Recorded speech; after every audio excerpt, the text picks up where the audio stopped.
Assalamualaikum warahmatullahi wabarakatuh. Kami dari kelompok 8 yang beranggotakan saya, Suci Maulidia Ismanto dengan NIM akhir 069, Siti Aminatul Zuhriyah dengan NIM akhir 070, dan Almalia Agam Yuliniar dengan NIM akhir 071.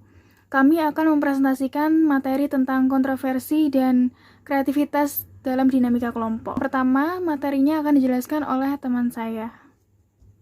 Di sini saya akan menjelaskan tentang pengertian kontroversi. Dalam Kamus Besar Bahasa Indonesia, kontroversi adalah perdebatan, persengketaan, dan pertikaian. Kontroversi secara umum yaitu suatu pertentangan atau suatu perdebatan sikap yang berupa perdebatan terhadap sebuah masalah yang bertentangan yang memiliki dua sisi yang berlainan yang bisa memicu konflik.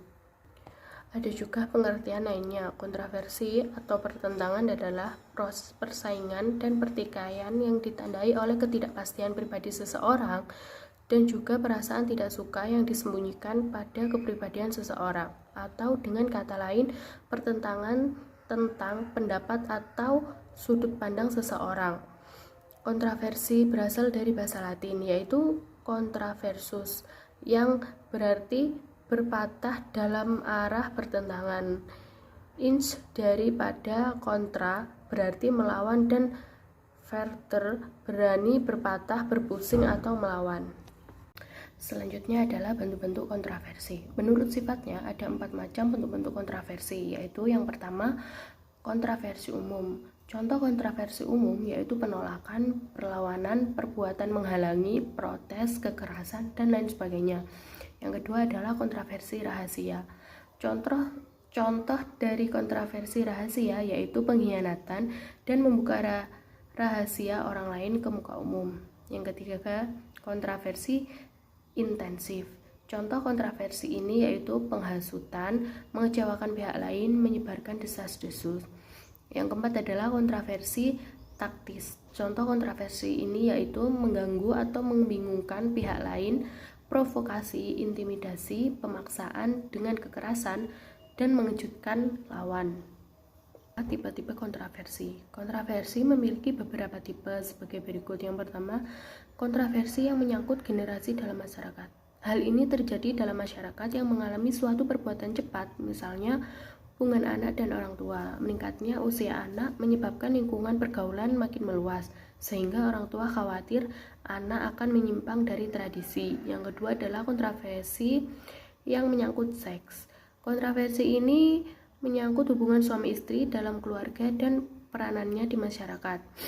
Yang ketiga adalah kontroversi parlementer. Kontroversi ini menyangkut suatu hubungan antara golongan mayoritas dan minoritas. Selanjutnya adalah dampak kontroversi.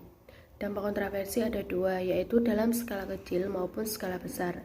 Yang pertama adalah dalam skala kecil, hanya akan memunculkan rasa tidak suka yang sifatnya personal. Sedangkan dalam skala besar akan memunculkan hilangnya rasa kepercayaan, rasa tidak nyaman, ketidakpuasan, rasa takut, kebencian, kemarahan, tertekan, bahkan pertengkaran, huru-hara, bahkan peperangan. Selanjutnya adalah contoh dari kontroversi. Ada beberapa contoh dari kontroversi. Yang pertama adalah terjadinya tindakan antara anak A dari sebuah sekolah yang tawuran dengan anak sekolah dari sekolah lain. Yang kedua adalah seorang ketua kelas menciptakan peraturan, tapi salah satu anggota dari kelas tersebut tidak setuju sampai-sampai berkembang rasa tidak suka yang disembunyikannya. Yang ketiga adalah masyarakat yang sedang mengerjakan demonstrasi atas eskalasi harga BBM. Yang keempat adalah sekolahmu akan menyelenggarakan pentas seni. Kemudian diselenggarakanlah sebuah rapat guna untuk membahasnya. Ketika rapat itu, terdapat seorang temanmu yang mengucapkan pendapatnya. Namun, semua teman sekelasmu itu tidak bersependapat yang setuju dengan rencana tersebut, sehingga hadir rasa tidak suka atau membenci yang disembunyikan dalam hati. Tindakan yang dilaksanakan oleh semua teman di kelasmu tersebut yang dinampakkan dengan kontroversi. Yang kelima adalah terdapat teman anggota OSIS yang bermusyawarah mengenai suatu rencana, namun beberapa anggota OSIS kurang setuju akan rencana tersebut, sehingga menjadi tidak senang atau benci. namun tetap disembunyikan. Tindakan hal tersebutlah juga dinamakan kontraversi. Selanjutnya adalah pengaruh kontroversi kognitif terhadap perilaku belajar. Belajar menurut pandangan teori kognitif menyatakan bahwa belajar tidak sekedar melibatkan hubungan antara stimulus dan respon. Belajar merupakan aktivitas yang berproses. Sudah tentu di dalamnya terjadi perubahan-perubahan yang bertahap. Nah, perubahan-perubahan tersebut timbulnya melalui fase-fase yang antara satu dengan lainnya bertalian secara berurutan dan fungsional. Menurut teori psikologi kognitif, belajar pada asasnya adalah peristiwa mental, bukan peristiwa behavioral yang bersifat jasmaniah, meskipun hal-hal yang bersifat behavioral tampak lebih nyata dalam hampir setiap peristiwa belajar mahasiswa. Secara lahiriah, seorang anak yang sedang belajar membaca dan menulis misalnya, tentu menggunakan perangkat jasmania untuk mengucapkan kata dan menggoreskan pena. Akan tetapi, perilaku-perilaku belajar tersebut bukan semata-mata respon atau stimulus yang ada, melainkan yang lebih penting karena dorongan mental yang diatur oleh otaknya. Perilaku belajar itu dalam hampir semua bentuk dan manifestasinya bukan sekedar peristiwa stimulus dan respon, atau ikatan antara stimulus dan respon, melainkan lebih banyak melibatkan proses kognitif. Menurut Cage tahun 1984 dalam Wils Dahar tahun 1988 halaman 15 mengemukakan bahwa ada 5 bentuk perilaku belajar, yaitu belajar responden, belajar kontinuitas, belajar operan, belajar observasional, dan belajar kognitif. Yang pertama, belajar responden. Salah satu bentuk dari belajar disebut belajar responden. Dalam belajar seperti ini, suatu respon dikeluarkan oleh suatu stimulus yang telah dikenal. Beberapa contoh belajar responden adalah hasil-hasil penelitian yang dilakukan oleh ahli psikologi Rusia yang terkenal, yaitu Ivan Pavlov. Yang kedua, belajar kontinuitas. Asosiasi atau continuous sederhana antara stimulus dan suatu respon dapat menghasilkan suatu perubahan dalam perilaku. Kekuatan belajar kontinuitas sederhana dapat dilihat bila seseorang memberikan respon terhadap pernyataan-pernyataan yang belum lengkap. Yang selanjutnya adalah belajar operan, belajar sebagai akibat penguatan atau reinforcement, yang merupakan bentuk belajar lain yang banyak diterapkan dalam teknologi modifikasi perilaku.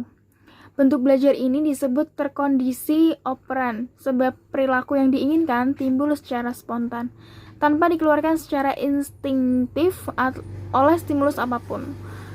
Lalu yang selanjutnya adalah belajar observasional. Konsep belajar observasional ini memperlihatkan bahwa orang dapat belajar dengan mengamati orang lain melakukan apa yang akan dipelajarinya. Lalu belajar kognitif mengatakan bahwa proses-proses kognitif yang terjadi selama belajar, proses-proses ini menyangkut insight atau berpikir dan reasoning, atau menggunakan logika deduktif dan induktif. Sebenarnya banyak cara belajar yang dapat dilakukan individu untuk dapat bertahan atau survive dan mengatasi berbagai konflik yang dihadapi, yaitu belajar melalui imitasi. Di awal perkembangannya, seorang bayi hanya mengikuti apa yang dilakukan ibunya dan orang-orang yang berada di dekatnya. Ketika dewasa, tingkat perkembangan manusia semakin kompleks meskipun meniru masih menjadi salah satu cara untuk belajar.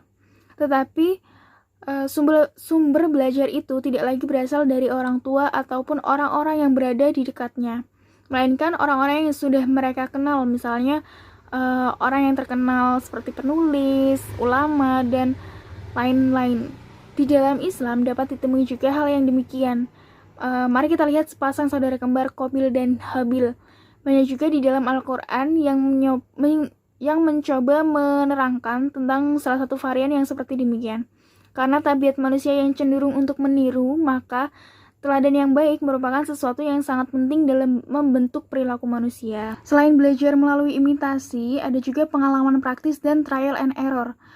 Manusia terkadang menghadapi situasi yang menuntutnya untuk cepat tanggap terhadap permasalahan yang ada tanpa ada pembelajaran sebelumnya, sehingga manusia terkadang mencoba-coba segala cara untuk menyelesaikan masalah tersebut. Lalu ada cara dengan berpikir atau conditioning thinking. Berpikir merupakan salah satu pilihan manusia untuk mencoba memperoleh informasi. Dengan berpikir, manusia dapat belajar dengan melakukan trial and error secara intelektual atau Dalam proses berpikir, manusia sering menghadirkan beberapa macam solusi atas permasalahan yang didapatkannya. Oleh karena itu, para psikolog mengatakan bahwa berpikir merupakan proses belajar yang paling tinggi. Berbeda dengan keyakinan prinsipal yang terdapat dalam teori behavioristik, teori kognitif, yakin bahwa setiap anak lahir dengan warisan kecerdasan, warisan bakat, warisan perasaan, warisan abstrak lainnya. Memang tidak dapat dipungkiri bahwa kebiasaan pada umumnya berpengaruh terhadap kegiatan belajar mahasiswa, yakni berfungsi sebagai pelaksana aktivitas, sedangkan keputusan berfungsi untuk menetapkan dimulainya aktivitas. Peristiwa belajar dalam perspektif psikologi kognitif adalah melatih refleks-refleks sedemikian rupa sehingga menjadi kebiasaan yang dikuasai. Perilaku belajar bukan sekedar peristiwa stimulus dan respon, melainkan lebih banyak melibatkan proses kognitif. Maka ranah cipta mahasiswa dapat berkembang dan berfungsi seoptimal mungkin jika menerapkan metode diskusi yang erat hubungannya dengan belajar memecahkan masalah atau problem solving. Belajar pemecahan masalah pada dasarnya adalah belajar menggunakan metode ilmiah atau berpikir secara sistematis, logis, teratur, dan teliti. Nah, tujuannya adalah memperoleh kemampuan dan kecakapan kognitif untuk memecahkan masalah secara rasional, lugas, dan tuntas. Pembelajaran seperti ini dapat dilakukan dengan metode konflik intelektual di mana mahasiswa terlibat dalam adu debat untuk memecahkan suatu masalah. Daya cipta akal dan berpikir kritis mahasiswa terlibat untuk menemukan solusi atau jalan keluar dalam menemukan titik temu dari perbedaan-perbedaan pendapat yang terjadi antara mahasiswa yang saling berdebat. Nah, kontroversi akademik muncul saat ide-ide, informasi, kesimpulan, teori, dan pendapat mahasiswa bertentangan dengan mahasiswa lain, dan keduanya mencari suatu kesepakatan. Kontroversi diselesaikan dengan apa yang disebut Aristoteles, yaitu deliberate discourse, yakni diskusi atau pembicaraan mengenai keuntungan dan kerugian tindakan yang diajukan, yang bertujuan untuk solusi akhir yang mempersatukan atau pemecahan masalah yang kreatif. Misalnya, pemecahan masalahnya adalah pertimbangkan mahasiswa di kelas bahasa Inggris yang belajar tentang masalah pemberontakan rakyat sipil. Mereka belajar tentang hak gerakan warga sipil. Seseorang yang menentang hukum memperoleh hak yang sama untuk kaum minoritas. Dalam proses pembelajaran, untuk menghasilkan terciptanya konflik, mahasiswa diminta menjelaskan alasan dan analisanya untuk menantang kelompok lain apakah pemberontakan yang menentang hukum itu bersifat konstruktif atau tidak. Nah, tujuan kontroversi dalam kelompok adalah untuk mencapai penyelesaian atau keputusan yang terbaik. Dalam beberapa penelitian, kelompok-kelompok yang sedang mengajukan solusi untuk pemecahan masalah bahwa posisi yang berlawanan dapat memberikan kontribusi yang kreatif meskipun mereka salah. Nilai kontroversi tidak terletak pada kebenaran posisi yang berlawanan, tetapi pada proses memperhatikan dan memikirkan. Proses kognitif ini lebih banyak terjadi saat seseorang memberikan lebih dari satu titik pandang. Meskipun kadang titik pandang itu tidak benar, pengembangan sosio-emosional mahasiswa juga terlatih dalam proses kontroversi atau perdebatan tersebut. Kemampuan berempati, bekerja sama, dan proaktif menjadi pendekatan yang digunakan untuk menangani konflik, mengatasi tantangan dan tekanan yang tidak terlihat, sehingga mahasiswa memiliki hubungan interpersonal yang lebih positif dan kemampuan sosial yang lebih baik. Kontroversi akademik yang terstruktur dengan tepat akan menghasilkan pencapaian dan kemampuan mengingat yang lebih tinggi, kemampuan pemecahan masalah dan membuat keputusan yang lebih baik dan lebih memiliki pemikiran kreatif, lebih cermat dalam bertukar kecakapan, dan lebih besar keterlibatannya dalam tugas, memiliki hubungan interpersonal yang lebih positif dan kemampuan sosial, harga diri, dan kemampuan mengatasi stres yang lebih baik. Nah, lalu untuk materi selanjutnya adalah keuntungan menggunakan isu kontroversi. Kontroversi membantu pemahaman kreatif dengan cara mempengaruhi seseorang dalam memandang masalah dari sudut pandang yang berbeda dan memformulasikan kembali masalah dengan cara yang membantu munculnya orientasi-orientasi baru terhadap solusi. Kontroversi memberikan pemahaman yang lebih akurat dan lengkap terhadap perspektif yang berlawanan. Kontroversi juga meningkatkan munculnya ide-ide, perasaan, stimulasi, dan kenikmatan serta keaslian ekspresi dalam masalah yang kreatif. Menurut remaja, keuntungan menggunakan isu kontroversi itu ada beberapa. Yang pertama, mengajarkan kepada mahasiswa keterampilan akademis untuk membuat hipotesis, mengumpulkan evidensi, menganalisis data, dan menyajikan hasil inquiry. Yang kedua, melatih mahasiswa untuk menghadapi kehidupan sosial yang kompleks dengan keterampilan komunikasi, menanamkan rasa empati, mempengaruhi orang lain, toleran, bekerja sama. Lalu yang ketiga, karena isu-isu yang dibahas berguna untuk mempelajari suatu studi kasus dengan memahami penggunaan konsep, generalisasi, dan teori ilmu-ilmu sosial. Jefferson Thomas tahun 1996 menjelaskan bahwa akademik kontroversi memberikan kita pemahaman bagaimana mahasiswa dapat belajar berperan, serta dalam diskusi yang terbuka dan bebas di kelas melalui berbagai cara yang memperkaya pembelajaran dan kehidupan mereka dengan berdasarkan pada karakteristik individu. Dalam perkuliahan tidak lagi hanya disajikan dalam bentuk yang menarik dan menghibur melalui berbagai cara yang memperkaya pembelajaran dan kehidupan mereka dengan berdasarkan pada karakteristik individu. Sementara mahasiswa hanya duduk menonton dan mencatat. Pembelajaran hendaknya juga diperkaya dengan menyajikan materi perkuliahan yang menciptakan suasana perdebatan. Melalui pembelajaran ini, konsepsi mahasiswa yang keliru dapat dirubah dengan proses equilibrium, yaitu pengaturan diri secara mekanis untuk mengatur keseimbangan proses asimilasi dan akomodasi. Menurut Basser tahun 2006 dalam Listiawan 2011, pembelajaran tersebut dapat mendorong adanya perubahan konsepsi pada arah yang positif. Perubahan konsepsi pada arah yang positif ini nantinya akan bermuara pada penguasaan konsep yang lebih baik.